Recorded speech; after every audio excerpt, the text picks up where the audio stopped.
Tim was dreaming. He dreamt that he'd found a large horse and taken it home. Somehow or other, he'd got the horse upstairs to his bedroom. In his dream, the horse would talk to him, but all the horse would say was, "I'm hungry. I'm very hungry." Tim had turned over and his elbow hit the floor. He opened his eyes and sat up. For a second, he wasn't sure where he was, and then he remembered that he was lying on the floor of his bedroom. There was no horse there, but he heard the words again. "I'm hungry. I'm very hungry." A boy was sitting on the end of Tim's bed, talking to a strange girl with long black hair. Tim remembered.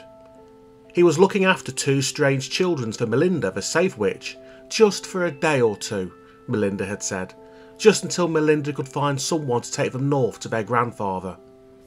"Hello, Tim," said Nicola, tossing back her hair and smiling at him. "Someone's frying bacon. We can smell it." Tim got up slowly. He felt a bit stiff after a night on the hard floor. "That's Aunt May," he said. "She's cooking Miss Smith's breakfast." "Do you have bacon for breakfast?" asked Jeremy. "No," said Tim. "Miss Smith has it. We had bread and jam. I'll go and get it." Tim splashed his face and washed his hands in the basin on the table. "You wait here," he said as he pulled a comb through his hair. "I'll soon be back." Tim opened the door and ran downstairs. He met Aunt May in the hall. She was carrying a tray with Miss Smith's breakfast on it. Miss Smith always had breakfast in her bed, and Aunt May cooked it and took it to her. There were 2 eggs and 4 slices of bacon on a plate. Miss Smith always ate the lot. Tim often wondered how she stayed so thin. The smell of the bacon made him feel hungry too. "You go and start your breakfast, Tim," said Aunt May. "I'm just taking this to Miss Smith." "All right," said Tim. He ran down the stairs to the kitchen in the basement. There was a loaf of bread, some jam and a pot of tea on the table. He cut some slices of bread and made jam sandwiches. He put them in a paper bag and slipped the bag under his sweater. He ran upstairs again just as Aunt May came out of Miss Smith's room. "I'll be there in a minute," said Tim. He slipped past Aunt May and ran up the stairs to the attic. When he opened the door of his room, he saw that Nicola was alone. "Where's Jeremy?" he asked. "Oh, he's gone downstairs," said Nicola. "He'll be back soon." "You have this up here," said Tim, putting the jam sandwiches onto the table. "Have some of Melinda's cakes and apples too. I'll have breakfast downstairs, but I won't be long." He ran downstairs to the kitchen again. Tim and Aunt May were just finishing breakfast when the kitchen door was flung open and Miss Smith burst in. "You stole my bacon!" she cried, glaring at Tim. "What do you mean by it, coming into my room and stealing my bacon when I wasn't looking?" "I didn't," said Tim. Now then, Miss Smith," said Aunt May. "No one's stolen anything. Tim's been having his breakfast." "Having my bacon for breakfast, you mean?"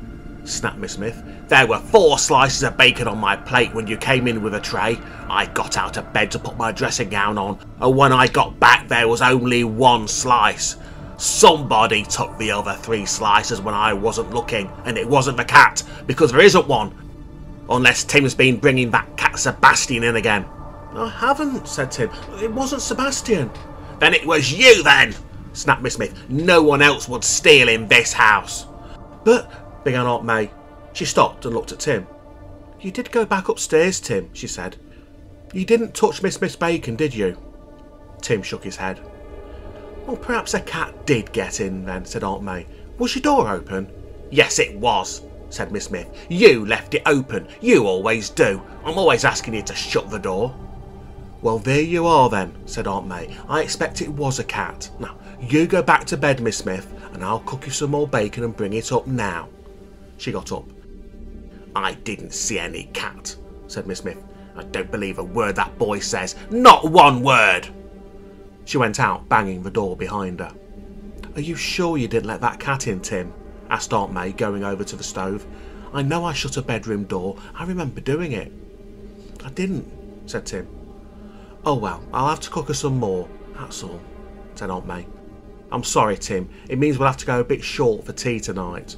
We were going to have eggs and bacon for tea." Tim slipped out of the kitchen and ran upstairs.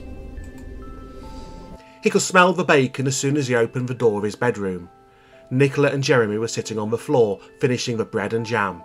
One slice of bacon lay on a paper bag in front of them. They looked up as soon as Tim came in, and Nicola smiled. "Jeremy got some bacon," she said. "We've saved a slice for you." Tim shut the door behind him. "You shouldn't have done it, Jeremy," he said. "It was Miss Smith's breakfast. Now Aunt May's got to cook us some more, and we shan't have any bacon for tea." "But she has 4 slices," said Jeremy. "I only took one for each of us, and I left her one too, and she had 2 eggs as well." "She pays for it," said Tim. "It's hers." "I don't understand it one bit," said Nicola. "Was she after you again?" Tim nodded. "Yeah," he said, "but it doesn't matter now. Only you mustn't take anything again, please." "All right, I won't," said Jeremy. "Come and have your slice," said Nicola. Tim shook his head. "I can't," he said. "I told Aunt May I didn't take it, and I didn't, but Miss Smith didn't believe me, and if I ate it now, it would just be as bad as if I had taken it." "Well, I'm glad I'm one of the hidden people," said Jeremy. "Won't be you for anything." Nicola looked at Tim for a moment. Then she picked up a slice of bacon, pulled it in 2, and handed a bigger bit to Jeremy. She ate the rest herself. There was still some of Melinda's cakes and apples on the table. Tim picked up the empty paper bag and put them in it. Then he put the bag away in his drawer. "I think we'd better go out," he said. "Then, if Melinda says knock her along today, he'll be able to find us. Come on." Nicola and Jeremy finished the last little bits of bacon and got up. Tim opened the door and looked out. There was no one there. He went downstairs with the 2 children at his heels. He took another careful look around when they got to the hall, but there was no sign of Miss Smith. "She must be in a room," he whispered. "Come on." He looked back. He and Nicola were alone. "Where's Jeremy?" he asked. "Just coming," said Nicola as Jeremy came down the stairs. "Come on," said Tim. "Keep up with me, Jeremy." They slipped across the hall, out through the front door and down the steps. Mr. Berryman was just crossing the yard. He was wearing an old apron and he had a paintbrush in his hand. "Hello, Tim," he called out. "You're just the person I wanted to see." Tim stopped. "Hello, Mr. Berryman," he said. "I'm painting the outside of my house, Tim," said Mr. Berryman. "I've done all the downstairs and the next floor too, but I'm a bit too old to go right up to the top of the ladder. Would you do the attic windows for me?" "Of course I will," said Tim. He liked Mr. Berryman. "I've got the ladder set up round at the back," said Mr. Berryman. "I'm doing the back of the house first. I'll do the front next week." Mr. Berryman led the way through his front gate. Tim turned to Nicola. "You and Jeremy stay here in the yard," he whispered. "Keep a lookout for Knocker. I shan't be long, only don't go out of the yard whatever happens." Nicola nodded. "We won't," she said. Mr. Berryman looked back. "What did you say, Tim?" he asked. "I'm getting a bit hard of hearing these days." "Nothing," said Tim. "I'm just coming." Mr. Berryman had set a long ladder up against the back of the house. The top of the ladder was near the attic window. "I'll hold the ladder, Tim," said Mr. Berryman, handing Tim a brush and a pot of white paint. Tim had helped Mr. Berryman with his painting before. He climbed up the ladder. The ladder shook badly and he was glad that Mr. Berryman was holding it.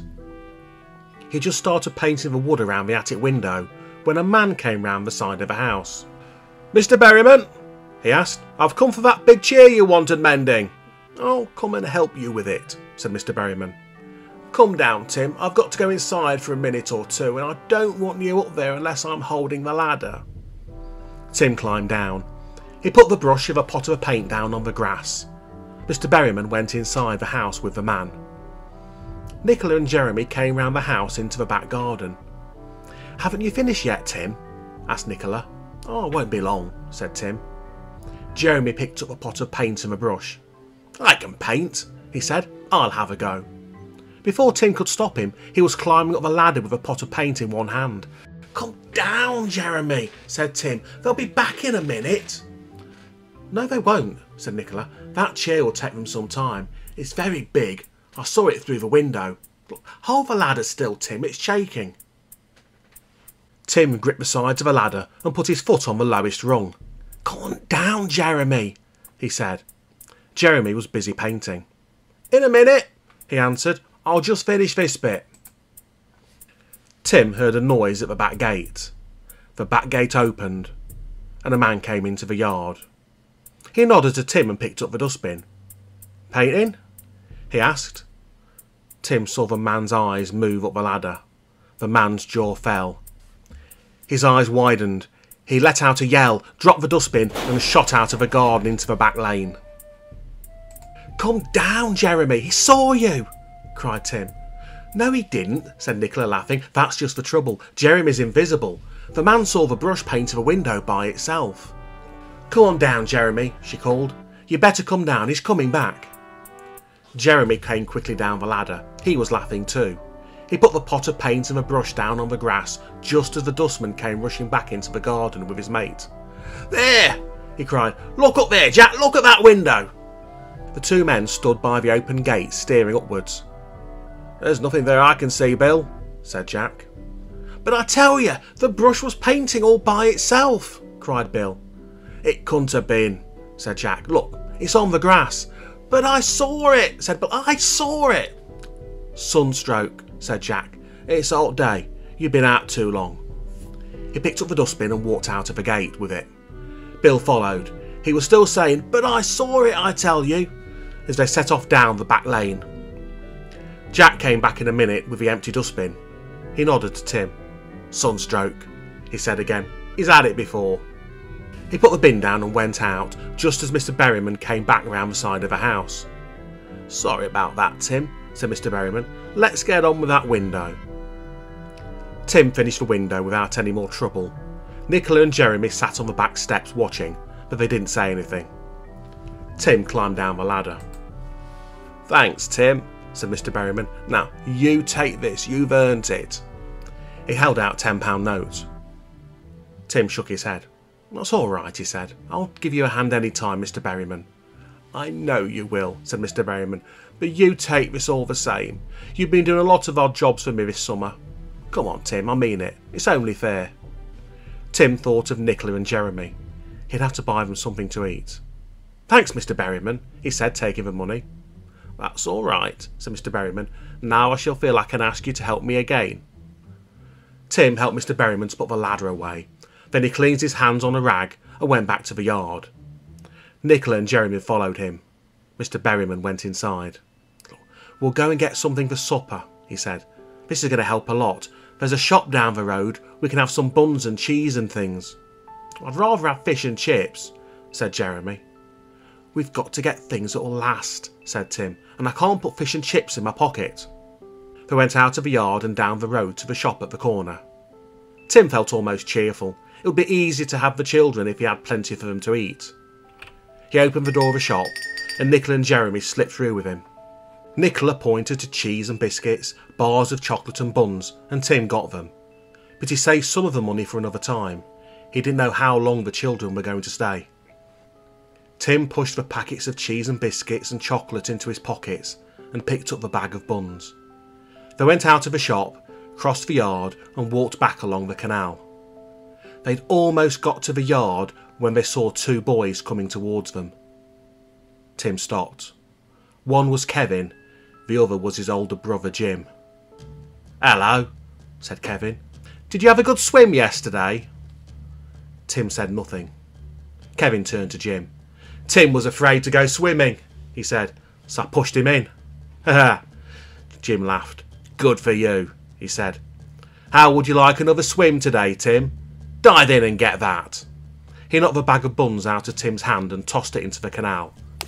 Tim hit out, but Jim was bigger than he was. Jim gripped Tim's arms and held them against his side. Give me a hand, Kevin, he said. You get his legs and we'll throw him in. Tim kicked and struggled, but he couldn't break free. Kevin made a grab at Tim's legs, but as he did so, he suddenly cried out and slipped sideways. Jeremy had grabbed his arm and pulled hard. As Kevin staggered back, Nicola pushed hard from the other side. Kevin staggered towards the edge of the canal. Nicola gave him another push and Jeremy jumped out of the way. Kevin stood for a moment on the edge of the canal, his arms waving wildly in the air. Then, with a big splash, he fell backwards into the water. Jim let Tim go and stood still, staring at Kevin. Kevin had come up and was splashing his way to the bank. Jeremy put his head down and charged into Jim. He used his head like a battering ram and Jim folded up with a yell. Then Nicola grabbed Jim's hair and jerked him sideways and Jeremy went for his knees. Jim staggered towards the edge of the canal. Nicola and Jeremy gave him a final push and he fell into the water with an even bigger splash than Kevin. "Whatever happened, Tim?" someone said behind them. Tim turned round. Mr. Berryman was standing in the gap which led to the yard, staring at him. "They fell in," said Tim. "Well, I've never seen anything like that before," said Mr. Berryman, crossing the road to Tim. "Never in my life before have I seen anything like that." There were shouts for help from the canal. Tim looked down into the water. Jim and Kevin were splashing about trying to get out, but the canal bank was too high and they couldn't find anything to hold on to. "We'd better pull them out," said Mr. Berryman. "Give me a hand, Tim." Mr. Berryman bent down and held his hand out to Kevin. Tim leant over the canal and gripped Kevin's other hand. "Pull!" said Mr. Berryman. They pulled. Kevin kicked wildly for a moment, found a foothold, and struggled onto the pavement. "Now the other one," said Mr. Berryman, as Kevin lay there panting.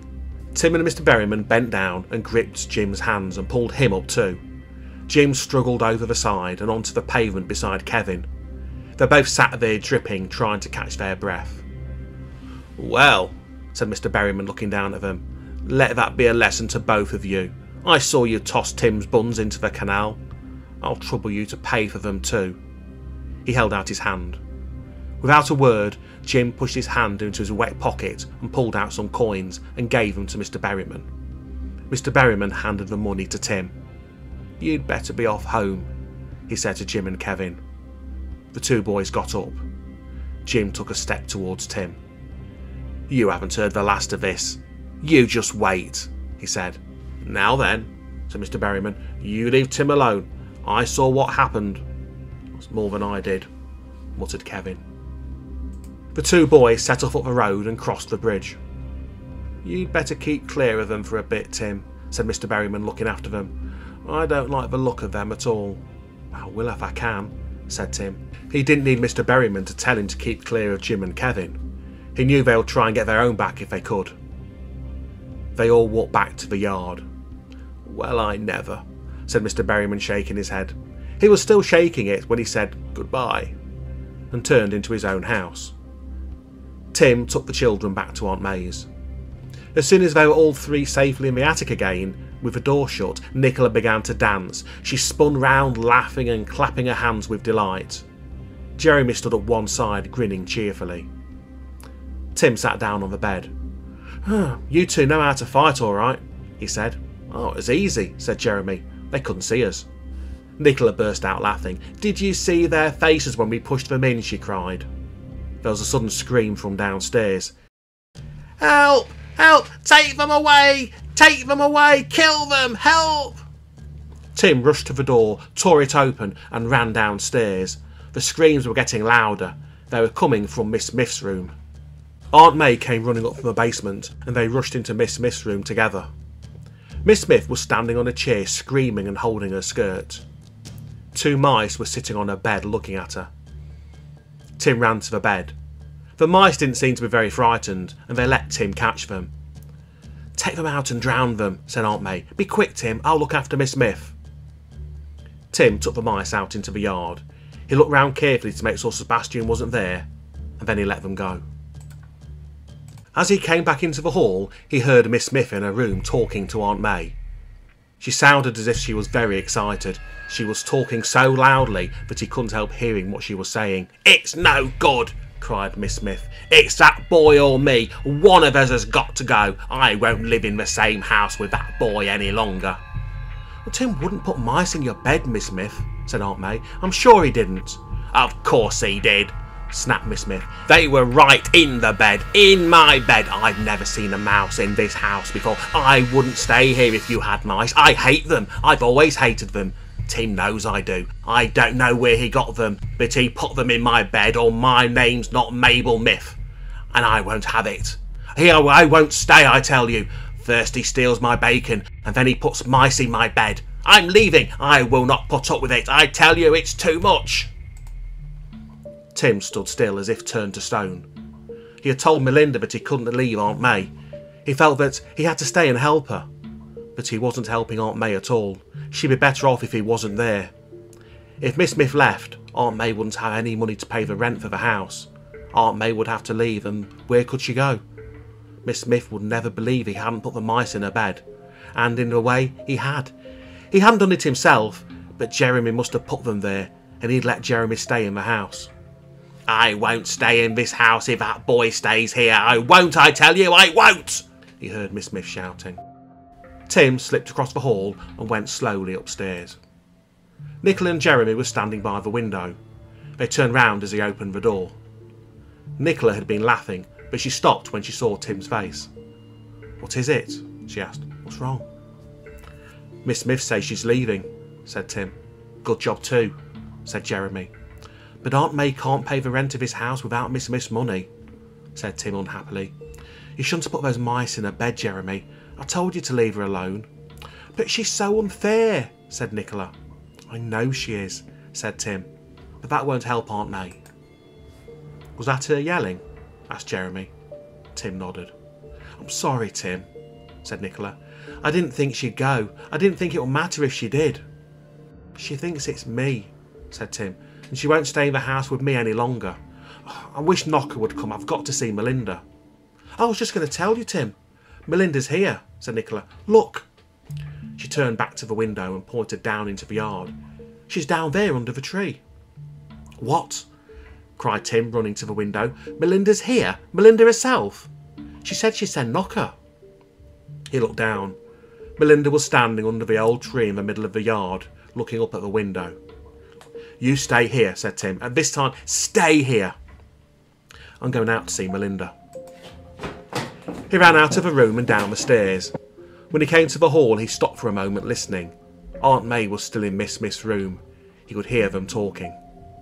Tim slipped out of the front door. He shut it softly behind him and ran across the yard to Melinda. Where's Knocker? Asked Tim as he ran up.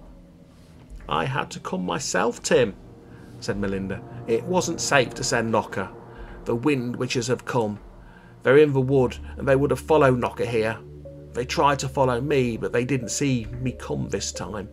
But it won't be long before they find out where the children are. They must start at once, Tim. If you can't go with them, they'll have to go alone. We can't wait until I find someone else. They must go at once. I'll see them safely out of town and on their way. Tim took a deep breath. I'll take them if you tell me the way, he said. Melinda looked at him. Her eyes seemed to look right inside him. She said nothing for a moment, and then she nodded her head. I'm glad, she said. I'm very glad, Tim. It will be dangerous, but if they're with you, they may get there. Now, get them out. Bring anything you need, but don't bring more than you can carry. We must set out at once. Tim ran back into the house. Nicola and Jeremy were waiting for him in the attic. Come on, he said. We've got to start now. He picked up his jacket and put it on. Then he took the paper bag with the cakes and apples out of the drawer and pushed it into his old school bag. He pulled the packets of biscuits, cheese and chocolate out of his pockets. As he did so, the old coin with a hole in the middle that Melinda had given him fell out of his pocket and onto the floor. Tim picked it up.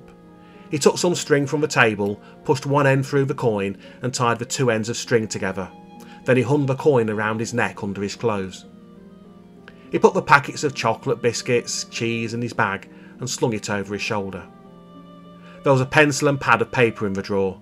Tim took them out. He didn't want Aunt May to worry about him. I'm going away for a bit till Miss Smith cools off, he wrote on the pad. I know you need her rent, and she won't stay if I'm here. Don't worry, I'll be all right. Tim. As he put the note on the table by his bed, he saw his candles and matches.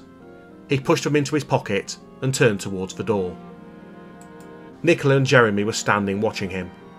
They didn't say a word, but Tim could see that Nicola was frightened. It's all right, he said. You're not going alone. I'm coming with you. We'll get there somehow. Come on, Melinda's waiting for us. As they crept across the hall, Tim heard Miss Smith say loudly, No, I will not stay in the same house as that boy. Tim opened the front door. They slipped out, and he shut it softly behind him. The three of them ran down the steps and across the yard to where Melinda stood waiting for them under the old tree.